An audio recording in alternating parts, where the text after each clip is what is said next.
that we're going to likely hear from Governor Walz or the BCA or anyone else in this news conference in the next few minutes. Yeah, it'll be that's going to take a while. Yes, it will. And we know that Belcher had evaded law enforcement over the last few days. He had changed his clothes into the cowboy hat, that image that we had seen. Maybe we have that image that we can show you here now. And then that striking image that Ramsey County Sheriff's Office shared of him in custody in that field. And I believe that the remarks of the Ramsey County sheriffs were that, you know, he is now in custody and justice can be served. And I think that's what a lot of Minnesotans at home are hoping for this evening. And again, we will learn more about the scope of this plan. We know that he had a list of lawmakers that he was purportedly targeting, and that he began at Senator Hoffman's home in the early hours of Saturday morning, and then made his way to the Hortman household. And it was the gut instinct of the law enforcement officials to go check on her, which I've heard from legislators who are praising law enforcement for their quick thinking to think we should check on the Hortman household. And this is something that we've also heard, that law enforcement, whenever there's any kind of threat, because day after day, a lot of our viewers don't understand that lawmakers face threats on a regular basis, and it's really hard to determine whether that's a hollow threat or whether it's a serious threat. And any time that a lawmaker has reached out to law enforcement, this was something that Senator Klobuchar told us in our coverage yesterday, that law enforcement has really been a help to them in handling those situations and figuring out how to deal with security in today's environment. Right. And while I said lawmakers may be breathing a sigh of relief, especially those who may have heard or believe that they are on that list, this conversation is not going away. I had someone put it to me that there will be everything before this assassination of Melissa Hortman and everything after. And there's going to be discussions about security at the state capitol. Right now, you can walk in, there's no metal detectors, there's no single point of entry for the public. And this has really shaken elected officials in a way to their core. We heard earlier in the broadcast Congresswoman Angie Craig saying leadership was having a discussion with members of Congress in wake of this politically motivated assassination, according to Governor Walz and elected officials, really just reverberating much beyond our state here. And I'm sure the public is anxious to know more details here soon. You spend a great deal of your working time in St. Paul covering those lawmakers. In the course of the 5 sessions that you've covered, were there ever moments that you questioned the security and the safety of everyone there? You know, I think in the context of the heightened threats and maybe some of the political rhetoric, and that's what I've heard a lot from lawmakers in the last 48 hours, is just that everybody wants this to be a turning page in our discourse about politics that in so many ways has become very rotten and malicious, and people can hide behind a keyboard and say all sorts of things. So that's always been an awareness, but I think perhaps like many Minnesotans, Minnesota lawmakers included, there's a sense of it can't happen here. And this showed that it can happen here. And in one of the most shocking of ways of acts of political violence that Minnesota certainly has ever seen, but that the country has ever seen. And knowing that a man accused of doing so is now in custody tonight is giving these lawmakers just in what has been a 48 hours of real shock and terror, giving them a sense of in the smallest of ways, security. And the law enforcement officials who acted in the way that they did, it is believed that they probably saved more lives. And that is a remarkable act of heroism on their part. We are awaiting those remarks from Governor Walz. We'll obviously also hear from the BCA.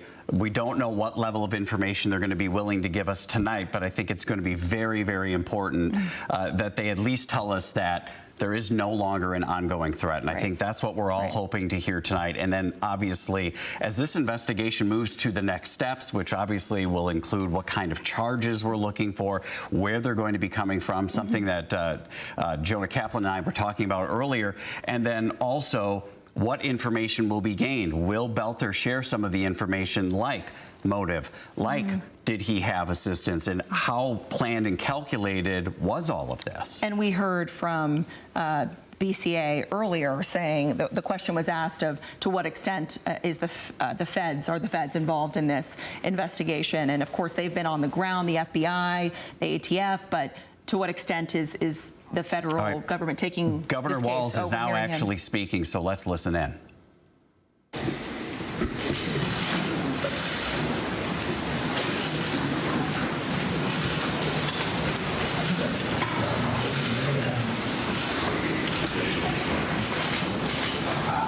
Good evening. After a two-day manhunt, 2 sleepless nights, law enforcement have apprehended Vance Bolter. That's 48 hours that law enforcement involved in a complex and dangerous manhunt. Spent Father's Day away from their families to deliver justice for Melissa and Mark Hortman and their children who spent this Father's Day alone. To the law enforcement who stand here and the hundreds who were involved in this, the state of Minnesota owes you a deep debt of gratitude. Thank you. You ran towards the danger and you served the state of Minnesota. This is a great example of coordination and collaboration. Multiple agencies, federal, state, and local, coordinating together in a way to protect the public and close this hunt around. Multiple agencies were there as FBI laid hands on it and Minnesota State Patrol put the handcuffs on. One man's unthinkable actions have altered the state of Minnesota.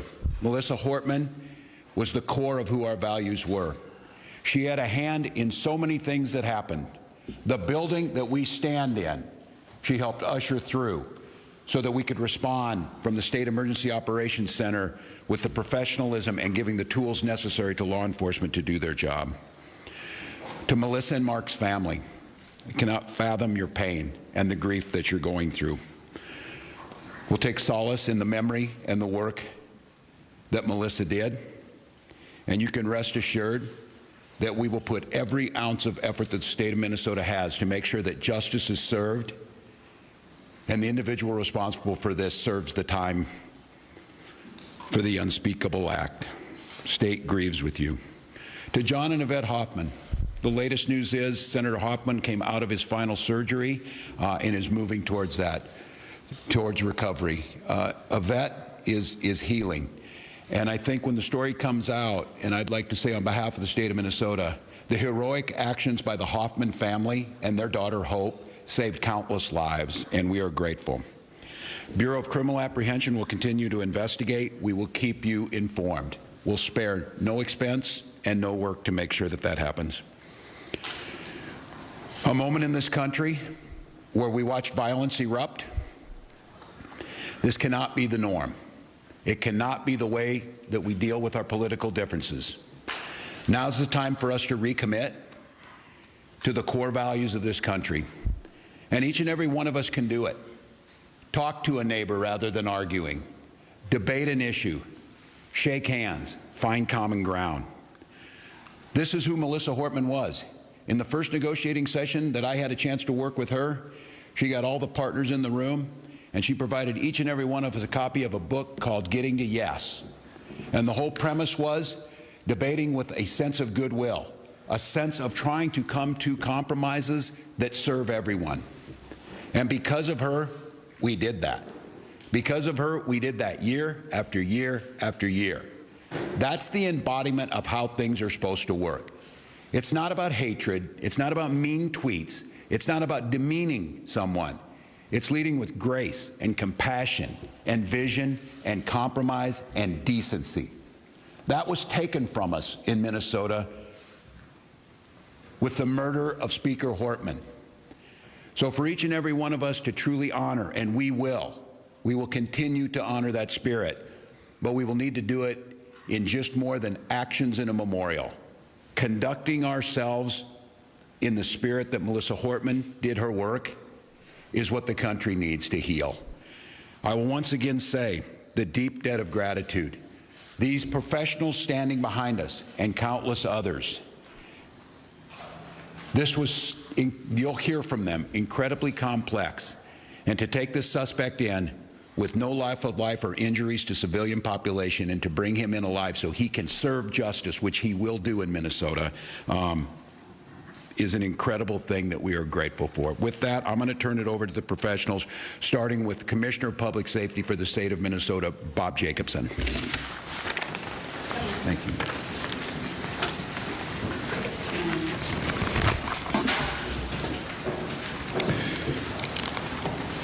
Good evening. It's good to see you all here tonight. Thank you for coming in. My name is Bob Jacobson. I'm the Commissioner of Public Safety. And again, it's my honor to serve in that position. First of all, I want to thank all of the law enforcement agencies that have been working tirelessly over the past 2 years since the shooting at Senator Hoffman's home. The coordination between state, local, and federal law enforcement partners is the reason we are here tonight, and the suspect is in custody. Bolter exploited the trust our uniforms are meant to represent. That betrayal is deeply disturbing to those of us who wear the badge with honor and responsibility. We want to thank community members across the state for their support, for their tips, and their information. And I want to thank Governor Walz for his continued support through this very difficult time.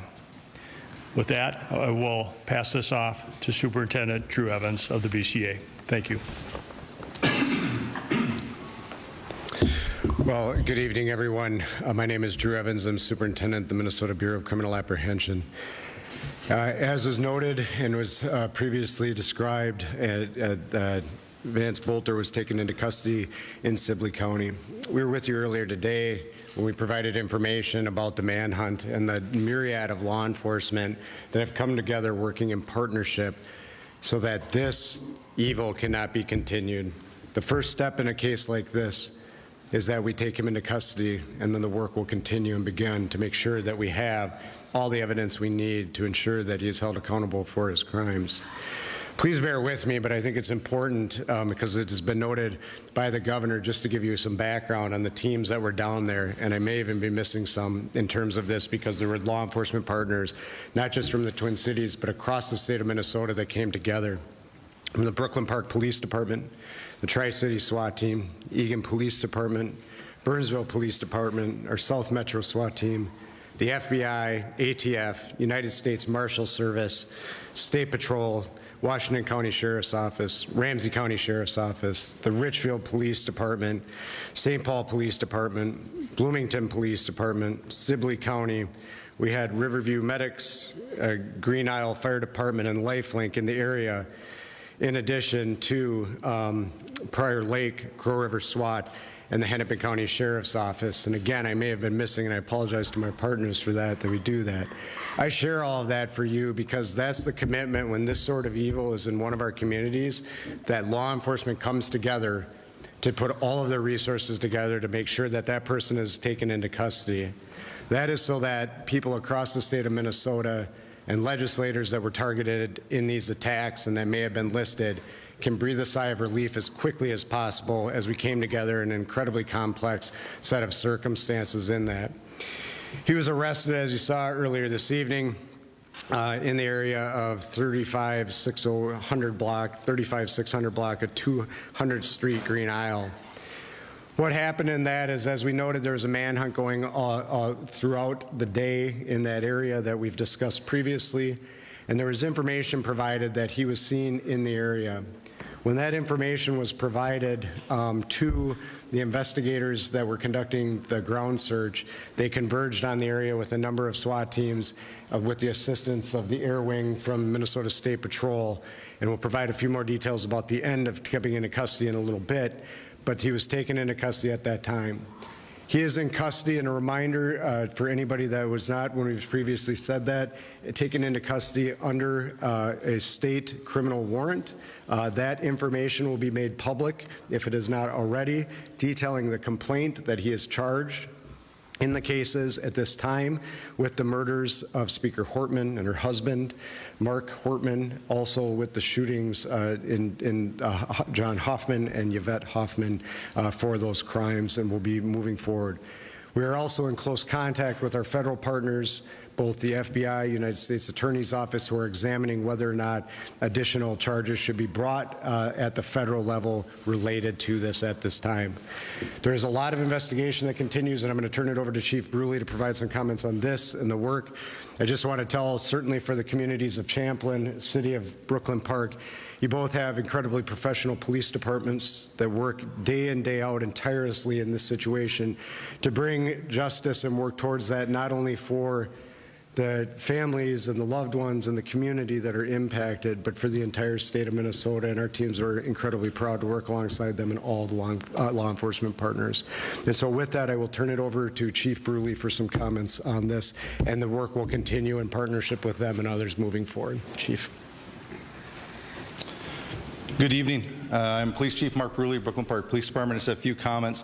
One, I'm very proud to tell you that we took the suspect into custody who is responsible for this. That was within 43 hours of the incident. There's no question that this is the largest manhunt in the state's history. Just down at the scene where he was taken into custody, there was 20 different SWAT teams over an extremely large area hunting this individual down to take him into custody. I believe that the state of Minnesota and certainly the city of Brooklyn Park should be extremely proud of the police officers within the city of Brooklyn Park, but the partnerships that we had are unprecedented between the federal agents, the county, the locals, and others around. It is absolutely an incredible task what went on. Essentially, the Brooklyn Park Police Department was turned over into an operations center, and that's all that hundreds of detectives worked on tirelessly for 43 hours. So while this has come to some conclusion where we've made an arrest, there is a ton of work that needs to be done. So I encourage community members, if there's evidence, information, or other things, please continue to feed that information to the Brooklyn Park Police Department so that we can fully investigate this and present a complete case to both the federal jurisdiction and the Hennepin County Attorney's Office. With that, I'll turn it over to the State Patrol. Good evening, everyone. My name is Jeremy Geiger. I'm the Lieutenant Colonel with the Minnesota State Patrol, the Assistant Chief. The Minnesota State Patrol, along with countless other partners, were responsible for this arrest. The collaborative effort, I cannot stress enough how outstanding that was, helped ensure the suspect's arrest did not result in the injury of any law enforcement that was down there and in the area. We had special response teams on the scene near 200 streets in Sibley County. Several partner law enforcement SWAT teams positioned to form a perimeter at that point in time. The State Patrol also provided the air support that was talked about earlier today. The suspect crawled to law enforcement teams and was placed under arrest at that point in time. There was no use of force by any member of law enforcement that was out there, and the suspect was taken into custody without any use of force. Thank you. With that, we will open it up for a few questions. Reminder, please introduce yourself, your media organization. If you have a question for one of the specific individuals, please feel free to point that out as well.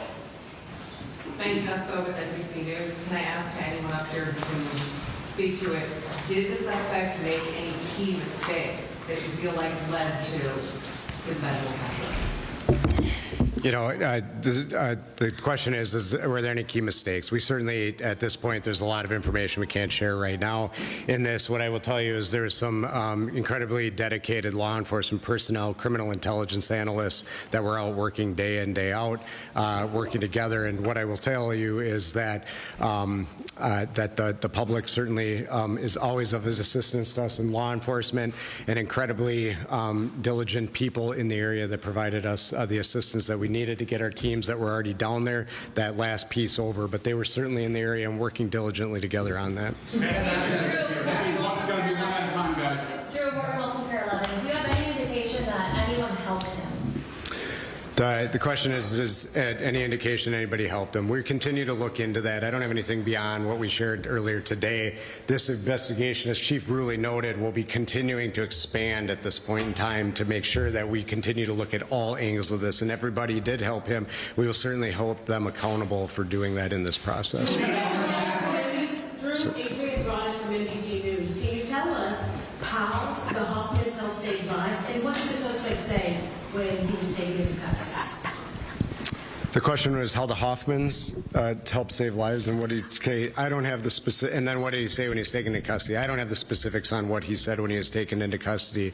You know, we're incredibly grateful that the Hoffmans are still here with us at this point in time, and that they will be hopefully on a continued path to recovery, and that they will provide us the information. We've been able to talk to them today, and they will be providing key information to us as part of this investigation moving forward. Can I ask you from CBS News, did the suspect have a phone with him when he was caught? Was he tracked in any way, or was it just sightings and tips? At the end, the question was, did he have a phone with him? I don't have the specifics on everything that was with him when he was arrested at this time. I will say he was armed, and that he came when he was taken into custody, but we'll be sifting through all of that information from there. Superintendent Adams. What's that? I can't on the weapons at this time. Superintendent Adams, and back, please. Paul Bloom, Fox 9. Just kind of elaborating on sort of the Hoffman question. To me, the encounter at that Speaker Hortman's house with, I believe, was Brooklyn Park Police, the gunfire there, the fact that he then had to abandon that vehicle with several weapons. We've now seen the unsealed criminal complaint. How significant was that in preventing any further tragedy and ending it with him on the ground in Sibley County a couple hours ago? The question is, again, expanding on the Hoffmans and providing addition. What I'll tell you, Chief Bruley mentioned this yesterday, and his police officers going to check proactively on Speaker Hortman's home at that time. If that had not happened, I have every confidence that this would have continued throughout the day. By his officers encountering him at that, it was forced to abandon the vehicle that he had at that time and lead to what we got to today. So by that incident occurring and the law enforcement communication that was occurring, it allowed the proactive approach that was able to get to the point where they were able to now eventually take him into custody today. And just one other clarity question on Go ahead. Thank you. I just want to clarify, there's a little bit of detail that the Ramsey County Sheriff has provided. I just wanted to see if we can nail it down. So it's the detail that he had provided in the Star Tribune is that for about an hour, Bolter had tried to evade arrest, and that 8 teams crawled in a ditch to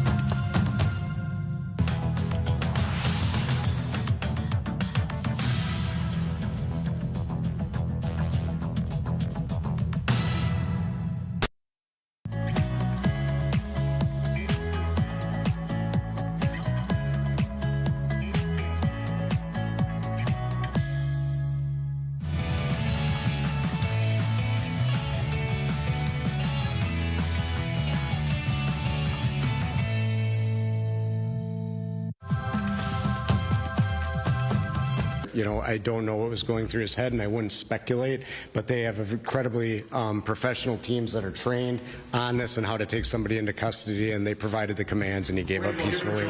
Thank you. Superintendent Jonah Kaplan from WCCO and CBS News. First, if you could just speak personally for you and all your colleagues. I imagine this is a relief for a lot of you. Can you talk about what it means to you personally to have this done? Only a few hours ago, you weren't sure if he was in the state, let alone in the country. The question is the relief for all of us. I mean, the relief for us in law enforcement is we feel an incredible amount of pressure to bring a person into custody, bring safety to the community.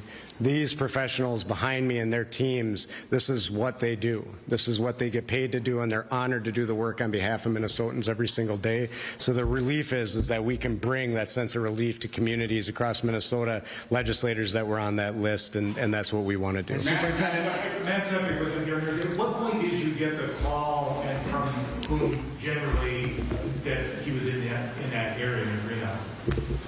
The question was on the call and when did we get it. It was happening over the time. I don't have the specific timeline, but we were alerted as soon as there was a spotting of the person in the area for all of the command staff here, and as our teams continue to work and as they worked in and honed in. Can you speak a little more about the technology that was used? You said today earlier that you received about 400 tips. Yeah. We know there was surveillance footage that was used for pictures. You just mentioned, or someone talked about the air team. Was it a fixed wing? Was it a helicopter that was following him? What role did technology play? Yeah, the question is what role, and I can't get into all the technology, obviously. Just some of it is that we don't share the information to make sure that we protect it, so it's utilized going forward. However, I will say that both UAVs throughout the day are incredibly important to our teams, unmanned aerial vehicles that we use, that there were numerous ones out there providing that, and then our helicopter in this situation provides an incredibly important bird's eye view that also allows us special views to be able to see individuals such as infrared and others that we utilize on a regular basis. So technology in cases like this are incredible tools to be able to supplement the great hard work of all the people that were on the ground every day. More specific about the settings. Let's go here first. Where's he being held currently? So right now he is being interviewed at a law enforcement facility. More information on where he will actually be ultimately will be released at a later time. What law enforcement agency or facility? I can't share where he is currently, but that information will be available soon. Can you be more specific about the setting in which he was? I know there are things you can't give away, but we see things like trails and fields. They talked about him crawling. Also, what can you tell us about where he was hiding during this time?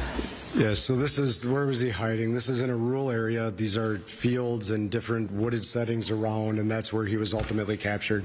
Sibley County is, a rural county in the state of Minnesota, and so it's what a lot of that streams, fields, woods, crops, and so where he was ultimately taken into custody was in a field. Did the infrared technology help find him, identify him from the air? I don't. The commissioner had mentioned some of that earlier. I wonder if that's something that helped. Yes, absolutely. It assisted previously, and they were out there. The helicopter was out there before the sun went down. But after that happened, yes, that technology did come into play. How long did you know that he was there? I'll turn that back over to the superintendent here too, but I don't think that that information is available right now. Superintendent.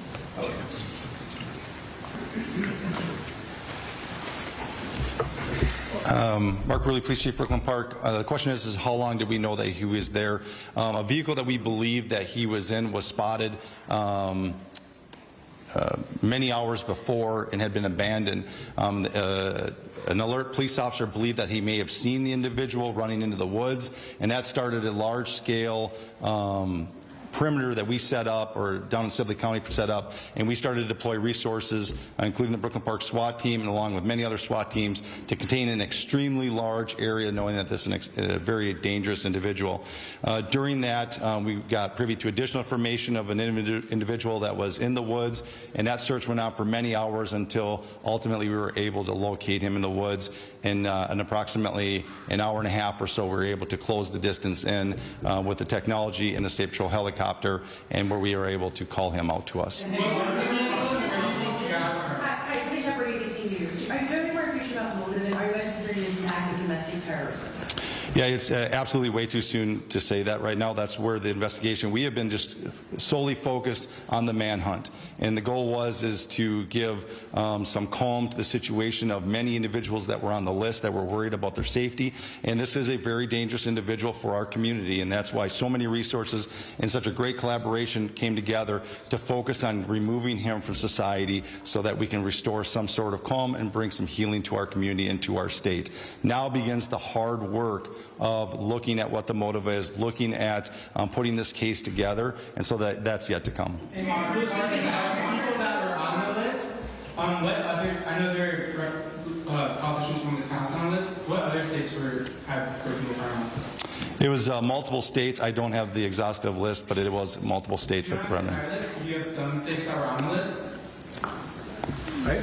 We can, there's a few, I don't want to say it because it won't be exhaustive, but, Wisconsin, Illinois, Michigan, some others that were on there. There was a variety, Nebraska, Iowa, we've had contact. What I will tell you, and I will not get into any more specifics beyond that, we are in coordination with our federal partners and our fusion centers in those states to coordinate with local law enforcement and the FBI in those states and the state fusion centers that are there to be able to provide that information and notify those individuals that they were on that list. Are you concerned that there's other people out there that could have been working with them? The question is, are we concerned there's other people out there that could be working with them? We will fully explore that. I've said on this, we are relatively confident, we are confident that the violence that he committed and the murders he committed and the attempted murders, that he conducted that activity alone. We will be exploring if there are any broader network. We have not uncovered any of that at this time, but that will be part of our investigation, and we will fully explore that. So thank you. Thanks. Thank you. We can go. Thank you. Thank you. Thank you, everyone.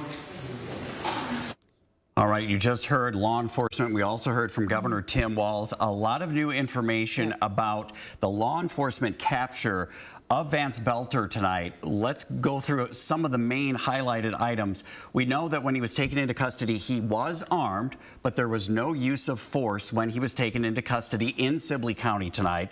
And then I think another thing that's very important in this story, because we heard that it led to the protection of other lives, is that when those Champlin officers called the neighboring agency in Brooklyn Park to proactively check the Hortman home, after the call at the Hoffman home, they believe that that encounter was key to protecting additional lives in the hours that followed the initial shootings. And we also heard from law enforcement that they had tracked him to this location many hours before. They believed that that car that we had been reporting on that was left abandoned there with some key clues. Including the cowboy hat. Yes, that law enforcement briefed the media about earlier, that he left on foot and fled into a wooded area nearby, armed, was hiding, but ultimately surrendered to law enforcement when they zeroed in on his location. Something else that I think viewers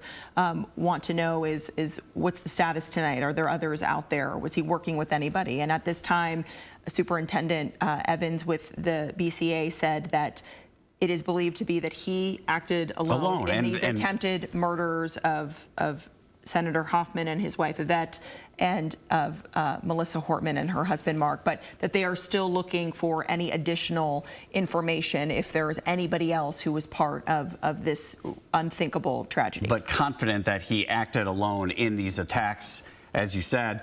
Whether we found out if he had any help as he tried to escape, that's another story. We also had, they asked, what did the suspect say, if anything, when he was taken into custody? That was not shared.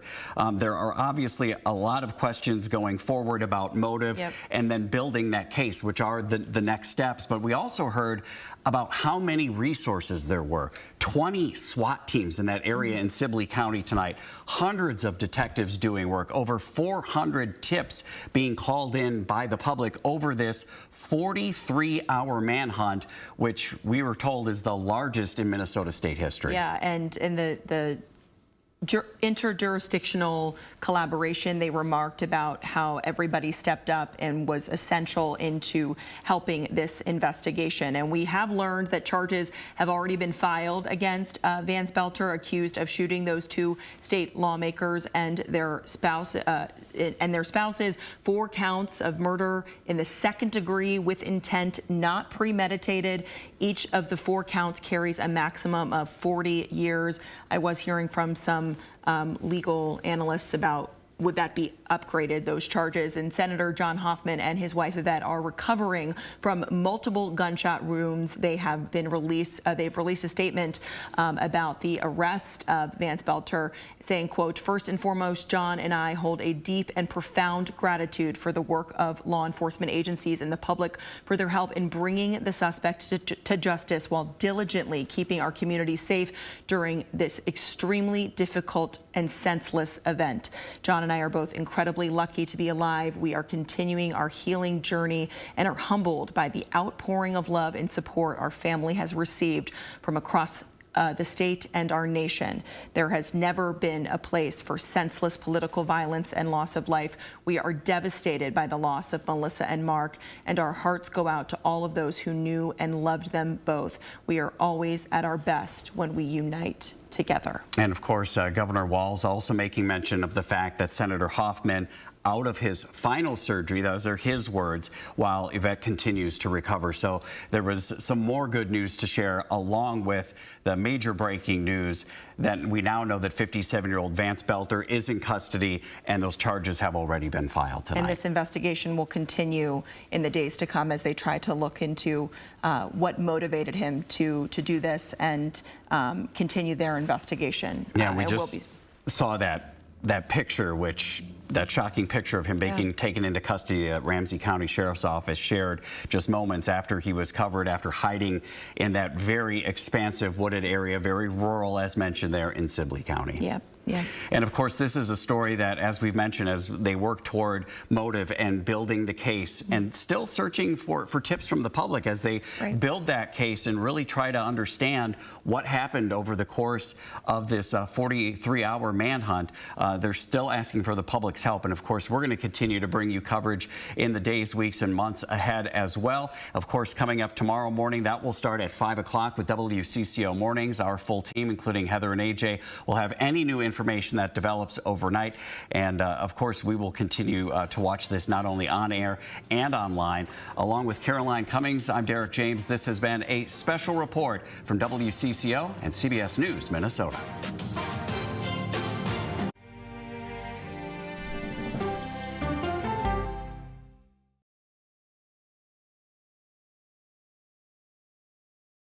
What happens when reporters take you inside the story? I've been asking for over a year and a half for access into this place, and this is the first time we're getting it. You get the all-new CBS Evening News every weeknight.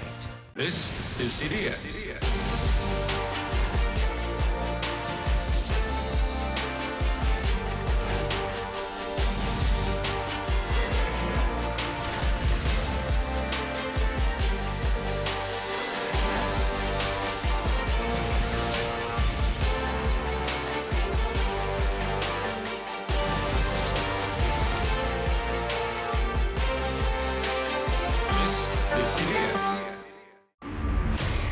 This is NCIS.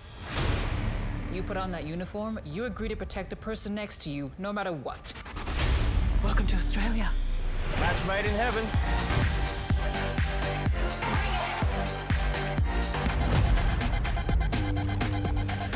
Watch out! Hey, hungry? Shout you a crock burger. NCIS Sydney. All episodes now streaming on Paramount Plus. Returns CBS Full. I'm Erin Moriarty of 48 Hours, and of all the cases I've covered, this is the one that troubles me most. Listen to Murder in the Orange Grove, the troubled case against Crosley Green, wherever you get your podcasts. Be in the know, even when you're on the go, with the CBS Mornings podcast. Some news you can use at the grocery store. Better mornings start better days. When you look good, feel good, you do good. That's right. Listen to CBS Mornings on the go on Apple Podcasts. What happens when the world's best journalists come together? Write a prescription for the healing of America. We're retired and this is our paradise. Now it's gone. You get the stories of America every night. You get the all-new CBS Evening News every weeknight. I can only describe it as evil. Follow and listen to Train to Kill, The Dog Trainer, The Heiress, and The Bodyguard on the free Odyssey app or wherever you get your podcasts. My job can get dangerous sometimes, but I'm very good at what I do. I know you're scared. I'm here to help. They said you were the best. Your daughter hired me to bring you home. I made her promise I would never stop looking. Thank you. Thank you. Thank you. Hear about the reward? Come in. Okay. Tracker, all episodes now streaming on Paramount Plus and returning CBS Fall.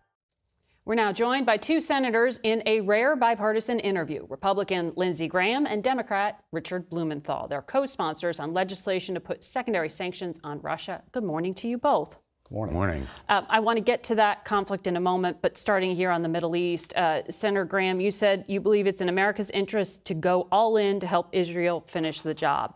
It sounds like you mean offensive support. So the worst possible outcome for the world is for the Iranian nuclear program to survive after all this. How do you destroy their program? Through diplomacy? I prefer that.